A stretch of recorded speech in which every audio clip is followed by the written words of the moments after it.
Hello, my name's Mr Gerry and I'm going to read you the story The Tunnel by Anthony Browne.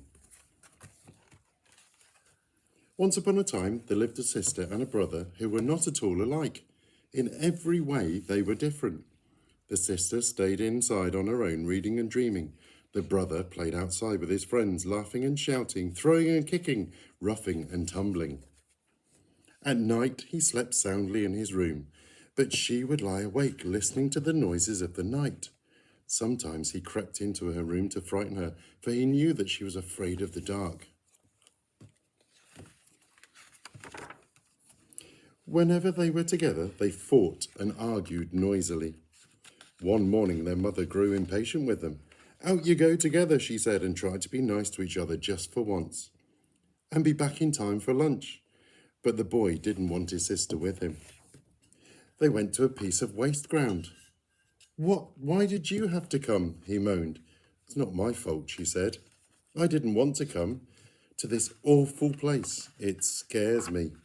"Oh, you baby," said her brother. "You're frightened of everything." He went off to explore. "Hey, come here," he yelled a little while later. She walked over to him. "Look," he said, "a tunnel. Come on, let's see what's at the other end." No, you mustn't.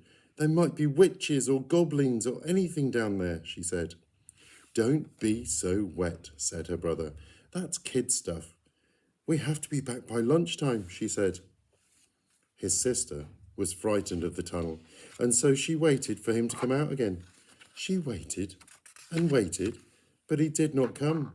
She was close to tears. What could she do? She had to follow him into the tunnel. The tunnel was dark and damp and slimy and scary. At the other end, she found herself in a quiet wood. There was no sign of her brother, but the wood soon turned into a dark forest. She thought about wolves and giants and witches and wanted to turn back, but she could not, for what would become of her brother if she did? By now she was very frightened and she began to run faster and faster. Just when she knew she could run no further, she came to a clearing. There was a figure, still as a stone. It was her brother. "Oh no," she sobbed, "I'm too late." She threw her arms around the cold, hard form and wept. Very slowly, the figure began to change colour, becoming softer and warmer. Then, little by little, it began to move. Her brother was there. "Rose, I knew you'd come," he said. They ran back through the forest, through the wood, into the tunnel, and out again, together. When they reached home, their mother was setting the table.